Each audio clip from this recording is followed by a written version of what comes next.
Profcast, seri spesial dari POV BK. Semua cerita punya sudut pandang. Di sini kita bakal nemenin kamu ngobrol santai tapi penuh makna tentang kehidupan mahasiswa, kesehatan mental, sampai isu-isu yang lagi hangat, semuanya dari perspektif yang dekat sama kamu. Bareng aku Elvina yang bakal nemenin kamu melihat berbagai hal dari sudut pandang berbeda. Jadi, pasang earphone, cari posisi ternyaman kamu, dan mari kita mulai ngobrol bareng bintang tamu keren hari ini. Hari ini sudah bersama saya, Ibu Prof. Dr. Arbin Janu Setiawati, selaku dosen yang juga guru besar BK FIPUM. Halo Prof. Arbin, selamat pagi. Terima kasih sudah hadir di podcast kali ini. Bagaimana kabarnya Ibu hari ini? Oke, selamat pagi Mbak Elvina. Alhamdulillah saya sehat dan semangat hari ini. Nah, belakangan ini Prof. Arbin kesibukannya apa aja sih Prof? Oke, kalau bicara kesibukan ya rutinitas pekerjaan setiap hari di fakultas, mengajar, membimbing mahasiswa, sekaligus ya me time lah dengan anak-anak seperti itu. Nah, ngomong-ngomong Prof. Arbin, kalau lagi penat itu punya cara khusus gak sih buat nge-recharge energinya Prof. Arbin? Oke, kalau cara khusus apa ya?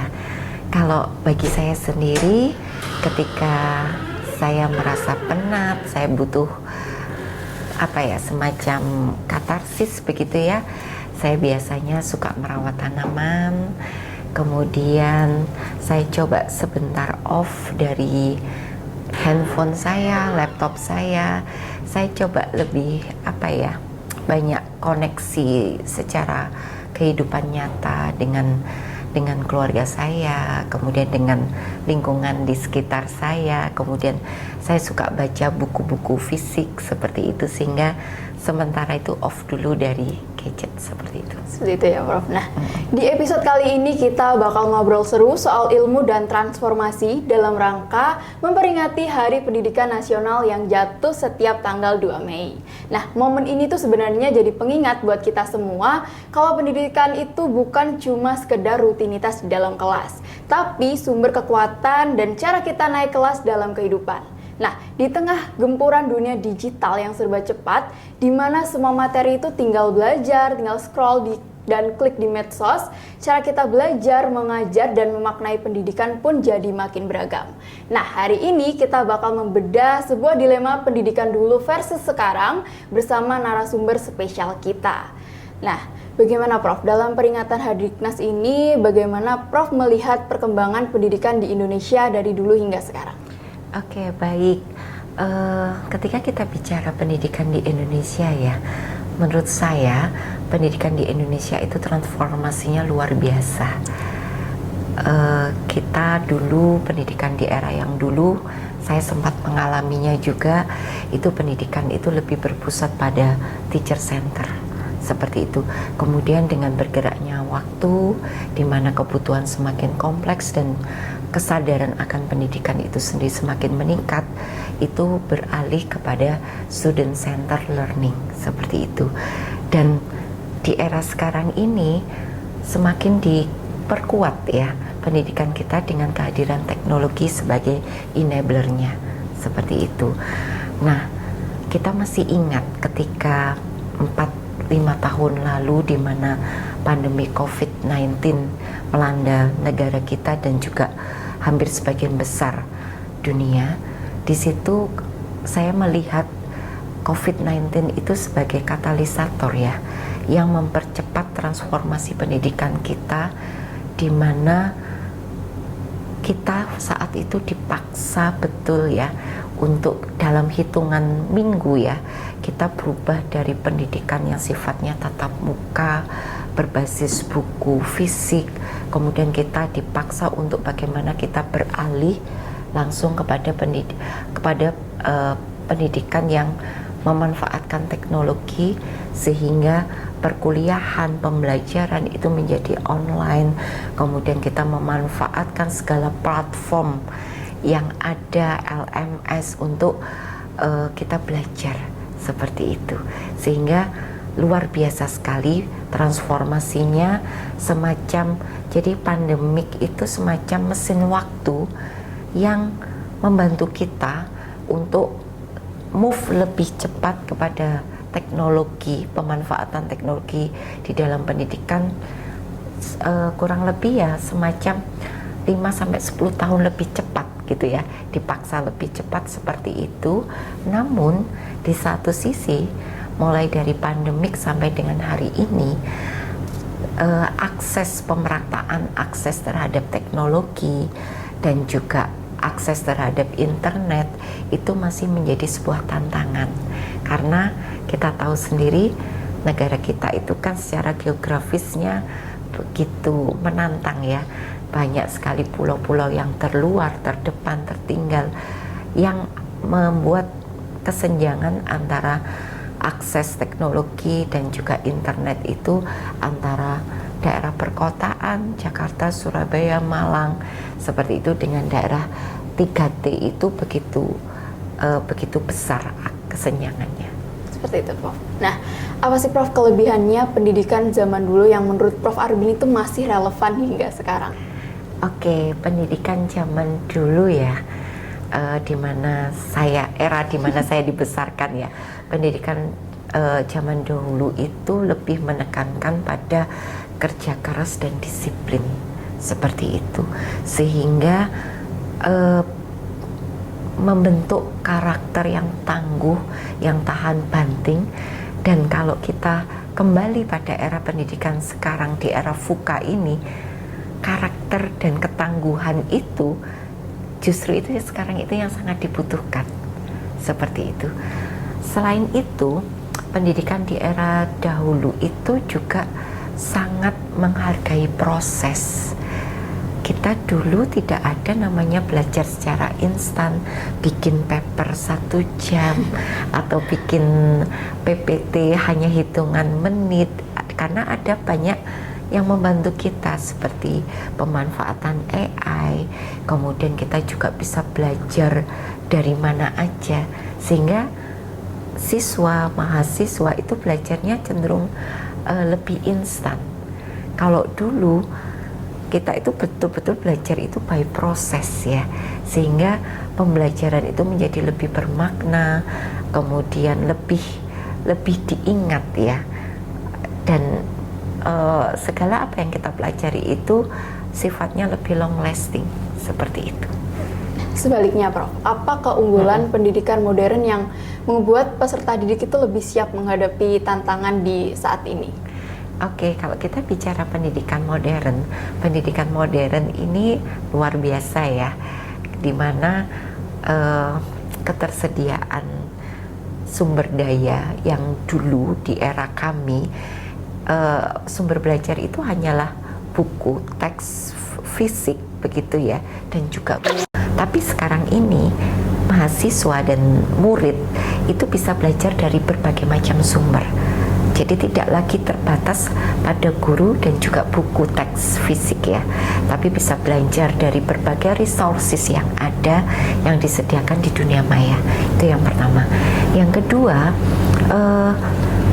murid dan juga mahasiswa itu bisa belajar dari temannya yang itu tidak ada batasan koneksi. Misalnya kemarin fakultas mengadakan kerjasama dengan salah satu perguruan tinggi di Thailand yang dinamakan Global Talk.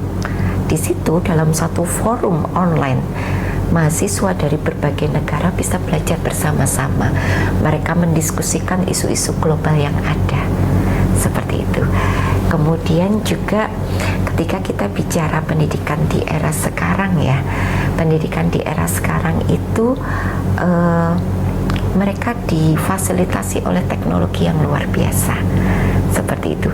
Di mana teknologi bagi kami saat itu merupakan barang yang mahal, tapi bagi mahasiswa dan murid-murid di berbagai jenjang pendidikan, teknologi itu sudah ada, sudah ready, dan juga sangat memudahkan mereka untuk membantu mereka belajar. Dan satu lagi keunggulan pendidikan di pendidikan era modern ini, pendidikan era modern ini betul-betul sangat adaptif dengan kebutuhan dunia kerja. Jadi kurikulum, konten-konten pembelajaran itu semuanya disesuaikan dengan tuntutan saya katakan tuntutan pekerjaan di era sekarang, di mana keterampilan teknis itu sudah banyak digantikan. Maka bagaimana kurikulum itu dibuat lebih adaptif lagi, seperti itu. Menurut Prof. Arbin, apakah metode belajar yang saat ini itu terlalu fokus pada teknologi dan nilai akademik, atau masih balance atau seimbang dengan pembentukan karakter? Oke, kalau bicara isu tersebut ya, saya memposisikannya adalah pendidikan sekarang ini satu sisi memang betul-betul sudah memfasilitasi semua pembelajar untuk mereka mengembangkan potensinya secara maksimal. Memang di dalam proses itu kita lihat masih menekankan pada di metrik ya, pemenuhan pada metrik, kemudian berorientasi kepada capaian-capaian yang sifatnya kuantitatif, sehingga terkadang masih sedikit mengabaikan pada sisi pembentukan karakter, kemudian bagaimana penguatan pada kecerdasan emosional, ya kan, empati, keterampilan sosial yang sebenarnya justru itu menjadi modal bagi pembelajar kita, bagi siswa, kemudian bagi mahasiswa untuk mereka bisa bertahan di era VUCA ini, seperti itu. Nah, dari pengalaman atau pengamatan Prof. Arbin sendiri, apa tantangan terbesar yang dihadapi peserta didik zaman sekarang dibandingkan dulu? Oke, kalau kami dulu relasi kami itu hanyalah ada di sekolah, kemudian di sekitar rumah, lingkungan masyarakat, yang akses komunikasi itu masih sangat terbatas, hanya perjumpaan otentik, fisik, ketemu fisik, begitu saja ya. Sehingga relatif remaja era dulu itu tidak terlalu banyak mengalami pressure yang sifatnya seperti anak-anak zaman sekarang, seperti itu. Kami dulu problemnya adalah lebih bagaimana kami bisa bertahan di kesulitan ekonomi, akses pendidikan yang terbatas. Untuk kami bagaimana dengan kesulitan-kesulitan tersebut kami masih bisa eksis, seperti itu. Kalau anak-anak sekarang, terutama Gen Z ya, mereka itu sangat dimudahkan dalam segala hal.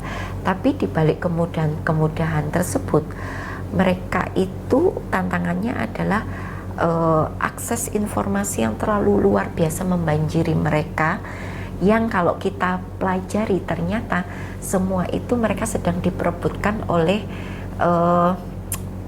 ekonomi kapital, begitu ya. Jadi bagaimana mereka itu tetap memiliki awareness terhadap arus informasi yang luar biasa, informasi yang sangat membanjiri kehidupan mereka, dan di satu sisi mereka juga direbutkan oleh berbagai platform media sosial untuk kepentingan ekonomi. Nah, bagaimana mereka bisa memilah mana yang betul-betul itu menjadi kebutuhan mereka, itu yang pertama. Kemudian juga tuntutan kesempurnaan di media sosial, karena koneksi mereka sekarang ini nggak ada batasnya sama sekali ya, dan mereka bisa mengakses apapun, terkoneksi dengan apapun. Yang terjadi adalah standar yang mereka gunakan tanpa mereka sadari itu bukan lagi standar diri mereka dan konteks kehidupan real sehari-hari mereka, tapi justru standar yang sifatnya global ya. Jadi kalau kita bicara standar kecantikan, yang mereka lihat bukan lagi orang Indonesia, cantiknya orang Indonesia, tapi cantiknya Korea, misalnya seperti itu. Nah, kesempurnaan yang dituntut di media sosial itu membuat mereka rentan mengalami problem mental health, seperti itu. Kemudian juga ketika kita berbicara terkait dengan Gen Z itu kan generasi yang paling terkoneksi secara digital. Tapi faktanya, fenomenanya adalah mereka berada pada situasi yang saya katakan paradok ya. Mereka justru dikenal memiliki tingkat kesepian yang lebih tinggi. Karena koneksi mereka hanya secara dunia maya, tapi dalam kehidupan nyata sehari-hari mereka seolah-olah tidak memiliki teman, mereka tidak tahu bagaimana harus berkomunikasi dengan sekitarnya, sehingga mereka cenderung tersisih dalam hubungan sosial yang nyata dan mengalami kesepian di media sosial, seperti itu. Dalam konteks perbandingan pendidikan dulu dan sekarang, Prof, bagaimana peran bimbingan dan konseling itu mendukung peserta didik menghadapi tantangan modern? Oke, ketika kita bicara peran bimbingan dan konseling ya, tentunya BK di era modern ini sudah banyak mengalami perubahan, di mana dulu BK itu lebih memposisikan diri sebagai pemadam kebakaran, fokusnya pada pengentasan masalah, bahkan ada stigma bahwa BK itu polisi sekolah. Sekarang ini sudah bergerak luar biasa perkembangannya ke arah yang positif, di mana kita lebih menekankan pada BK perkembangan, yang menekankan pada fungsi development, kemudian fungsi preventif, untuk betul-betul memastikan seluruh siswa atau peserta didik itu potensinya berkembang secara optimal. Dan di sini BK mengambil posisi yang strategis menurut saya. Karena apa? BK ini menjembatani antara pendidikan modern yang menjadikan teknologi itu sebagai alat bantu, dengan bagaimana BK itu bisa menguatkan karakter dan juga social skillnya siswa, sehingga meskipun mereka digital native, mereka tetap memiliki nilai-nilai humanisnya mereka sebagai manusia, dan juga mereka memiliki social skill yang betul-betul dibutuhkan di era sekarang. Selain itu, BK itu juga memfasilitasi Gen Z, di mana Gen Z itu di era perkembangan teknologi digital yang luar biasa ini, isu terkait dengan kesehatan mental itu kan semakin meningkat, dan awareness mereka terkait dengan kesehatan mental itu juga semakin bagus. Nah, namun di satu sisi Gen Z itu juga terkenal merupakan generasi yang masih enggan untuk mencari bantuan profesional. Jadi ini merupakan peluang bagi guru BK untuk bagaimana guru BK bisa hadir di kehidupan Gen Z untuk memfasilitasi mereka, membantu mereka untuk menyelesaikan situasi-situasi yang berkaitan dengan isu-isu kesehatan mental mereka, kemudian juga membantu mereka adaptif di era yang menuntut resiliensi yang tinggi ini. BK itu menjadi sosok yang kehadirannya dibutuhkan. Nah, itulah peran BK yang menurut saya sangat strategis. Menurut Prof sendiri, apakah layanan BK di sekolah saat ini itu sudah cukup membantu siswa dalam mengelola tekanan akademik dan sosial dibandingkan dulu? Oke, kita harus optimis ya. Kalau kita bicara layanan BK di sekolah itu sudah, menurut saya sudah memfasilitasi siswa untuk bagaimana siswa itu tetap balance ya, kehidupannya antara pressure akademik yang luar biasa, kemudian juga pressure dalam kehidupan maya mereka, dengan mereka tetap menjadi diri mereka sendiri yang otentik. Mereka tetap memiliki kehidupan sosial yang nyata dalam kehidupan sehari-hari, dan BK sudah merancang program-programnya itu sedemikian rupa secara holistik, komprehensif, mulai dari fungsi pencegahan, pengembangan, sampai dengan kuratifnya, dengan mengedepankan pada berorientasi pada kebutuhan siswa dan juga memperhatikan pengharapan-pengharapan lingkungan terhadap siswa itu sendiri.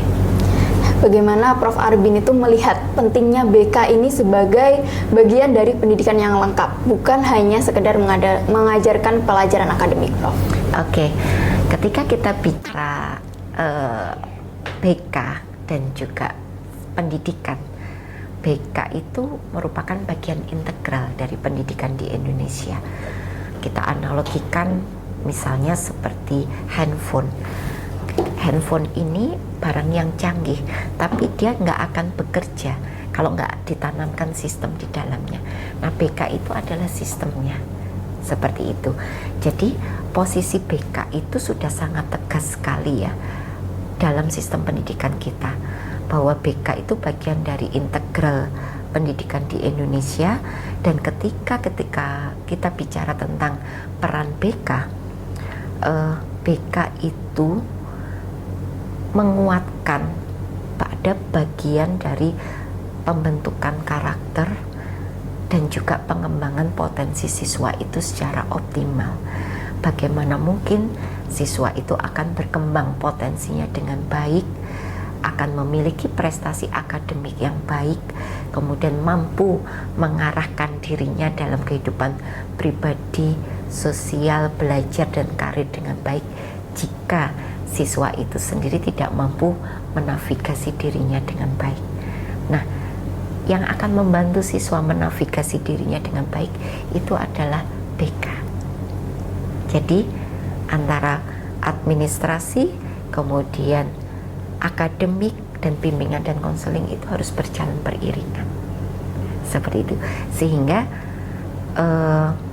BK itu posisinya bukanlah pelengkap, tapi posisinya adalah menjadi salah satu komponen penting dalam sistem pendidikan untuk membantu siswa mencapai kemandirian dalam kehidupannya.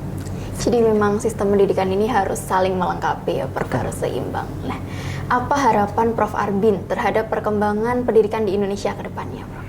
Oke, kalau bicara harapan sebagai pendidik, saya berharap pendidikan Indonesia yang sudah berada di on the right track ya, itu kedepannya akan semakin mengarah kepada model pendidikan yang lebih inklusif seperti itu, kemudian lebih berorientasi pada kebutuhan siswa, dan juga bagaimana pendidikan di Indonesia itu merupakan pendidikan yang kolaboratif. Karena ketika kita bicara pendidikan, kita tidak bisa bekerja sendiri, tapi kita harus merangkul keseluruhan stakeholder untuk mewujudkan peningkatan kualitas pendidikan di Indonesia secara berkelanjutan. Dengan begitu, pendidikan kita tidak akan lagi bicara secara kuantitas atau capaian angka-angka, tapi bagaimana pendidikan kita itu sustain berkelanjutan dan mengedepankan pada sosok manusia Indonesia yang seutuhnya, seperti itu. Apa pesan dari Prof. Arbin untuk para pendidik, mahasiswa maupun masyarakat agar pendidikan di Indonesia ini terus berkembang dan relevan dengan tantangan zaman, Prof? Oke,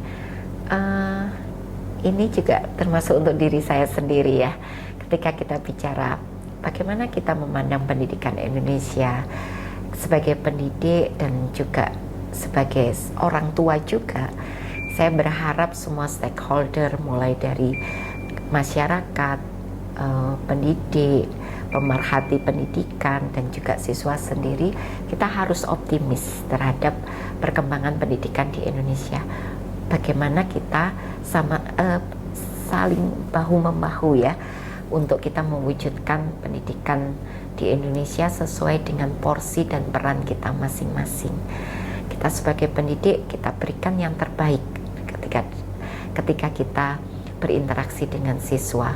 Kemudian sebagai orang tua, bagaimana kita mensupport Bapak Ibu pendidik di sekolah untuk kita bisa menyiapkan lingkungan yang kondusif untuk anak-anak itu bertumbuh, seperti itu.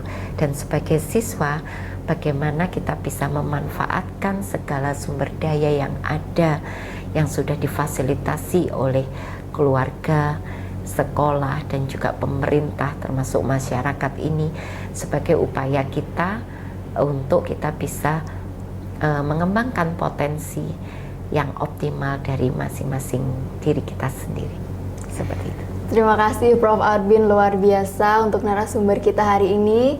Terima kasih banyak Prof. sudah sharing perspektifnya Prof. Arbin tentang gimana transformasi pendidikan dari masa-masa itu yang membentuk siapa kita hari ini, Prof. Terima kasih juga Mbak, saya sudah diundang di sini dengan senang hati.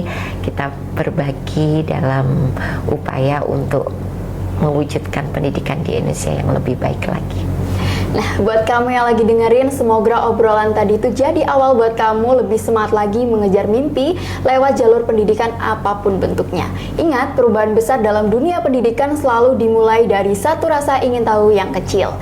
Nah, gak kerasa obrolan kita di podcast kali ini sudah sampai di penghujung episode. Semoga yang kita bahas bareng tadi bisa membuka sudut pandang baru buat kamu, sekaligus jadi pengingat bahwa perjalanan mahasiswa akan selalu lebih ringan kalau dijalani bersama. Nah, jangan lupa follow dan share POV BK biar makin banyak teman kita yang bisa dapat insight positif dari sini. Sampai ketemu di episode berikutnya, tetap jaga diri, tetap semangat, dan ingat, setiap cerita selalu punya sudut pandang.